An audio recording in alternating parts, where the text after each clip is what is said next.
Andrew, what a night again. It must be an unbelievable feeling. Score 2 goals.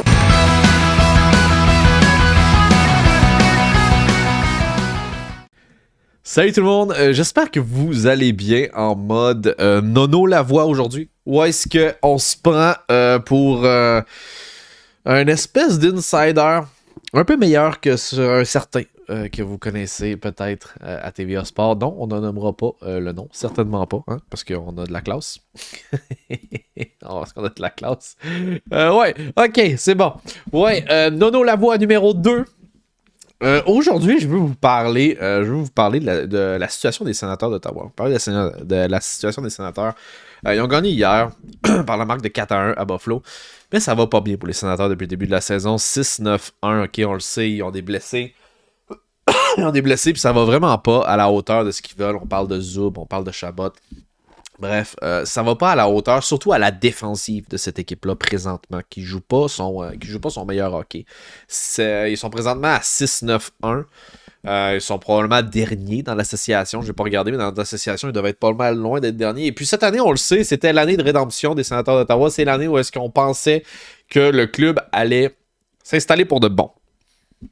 On pensait que c'était cette année que vraiment le club allait faire la différence.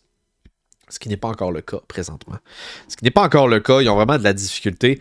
Et puis, j'ai pogné un reportage cette semaine qui disait que Pierre Dorion pourrait être tenté de bouger vraiment bientôt ou avant la date limite des transactions.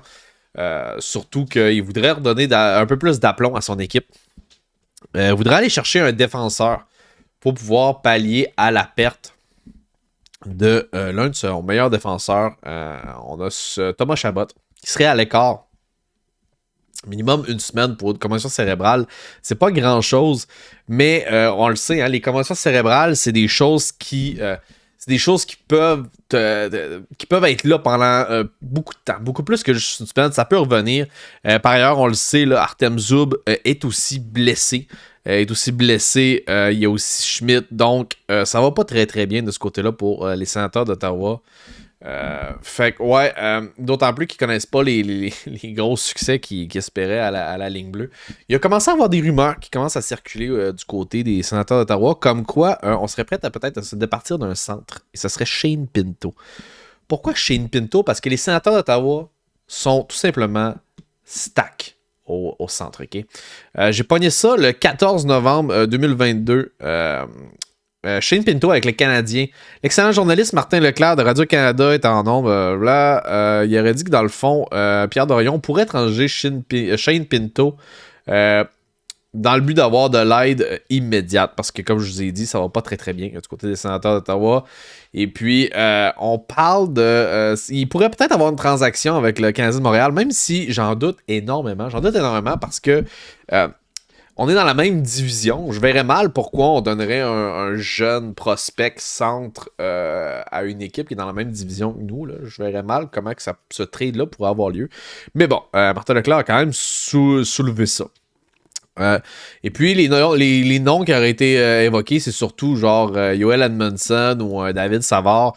Je suis pas prêt à dire que les sénateurs seraient prêts à commencer à échanger des jeunes prospects pour des vieux vétérans là, qui n'en sont pas à leur premier tour en piste. Là. Ça va bien pour David Savard depuis le début de la saison, mais quand même, on ne donnera pas... Savard, il reste pas des grosses années de carrière dans la Ligue nationale. Et puis Yoel Edmondson, ça va commencer à être sa pente descendante. C'est aussi un jour ou l'autre de ce que je crois, là, en tout cas. Depuis le début de la saison, en 14 matchs, il a déjà récolté 9 points, dont 8 buts, ce qui est vraiment pas n'importe quoi chez Pinto. Moi, je m'attends pas à ce qu'il y ait réellement une transaction, mais bon, je vous reporte ce que j'ai vu cette semaine, guys, c'est vraiment pour ça. Mais il y a une chose que j'aime, c'est que cette transaction-là, avec les Canadiens de Montréal pourrait faire du sens parce que du côté des besoins à combler, on a besoin chacun de ce que l'autre a de trop. Et c'est vraiment pour ça que cette transaction pourrait faire du sens, même si, selon moi, elle ne devrait pas avoir lieu. Je vais vous montrer à l'écran, là. Tu sais, Tim Studley, c'est leur centre numéro 1, Studley. Après ça, tu as Claude Giroux qui est un centre également qui pourrait très très bien jouer à la place de Pinto qui est centre aussi. Drake Batterson, il est à l'aile droite, mais je sais pas si vous le saviez, mais Drake Batterson la saison passée, il a joué toute l'année au centre. Et puis, j'étais pas tellement sûr de ce que je disais là, mais j'étais en train de jouer à NHL 23, puis j'ai vu qu'il était classé comme joueur de centre également dans mon jeu. Fait que j'ai fait, attends une minute, faut que j'aille vérifier ça. Et oui, Drake Batterson, là, ça a été une solution temporaire l'année passée au centre. Il a été utilisé toute la saison. Il a eu une excellente saison.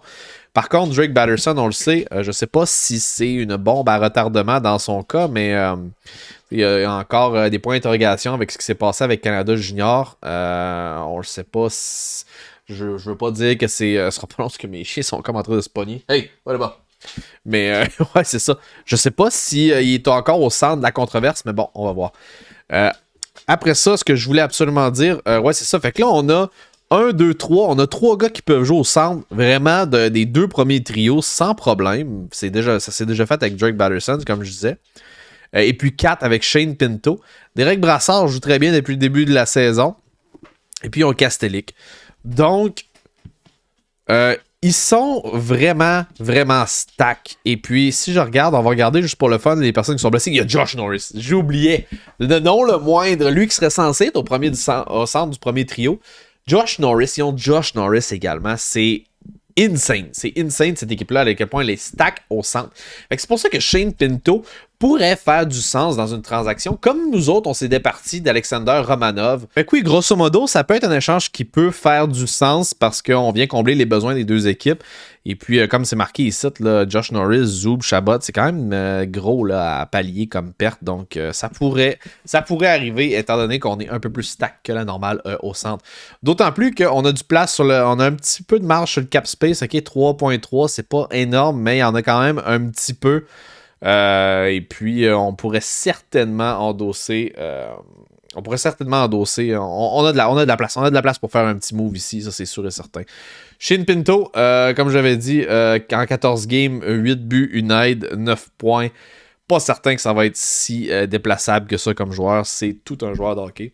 Bref, j'y crois pas vraiment qu'il y ait un échange avec les Canadiens de Montréal. Il pourrait y avoir un autre échange avec quelqu'un d'autre, parce que moi j'ai comme dans ma tête, le fait qu'ils sont dans la même division, j'ai vraiment de la misère avec le fait que Ottawa transigerait avec Montréal pour voir leur young gun de 22 ans, Shane Pinto, les faire chier alors qu'il est en pleine éclosion. J'aurais de la misère avec ça. Personnellement. J'espère que vous aurez apprécié la vidéo. Si c'est le cas, laisse-moi un gros pouce bleu et puis fais-moi le savoir dans l'espace commentaire. Abonne-toi à la chaîne, c'est le bouton rouge au bas de l'écran, c'est gratuit. Ça fait plaisir, on est une des rares chaînes francophones sur YouTube à faire ce genre de contenu-là. Fait que abonne-toi à la chaîne, ça fait toujours plaisir sur ce, guys. Merci beaucoup d'avoir été là. Peace out.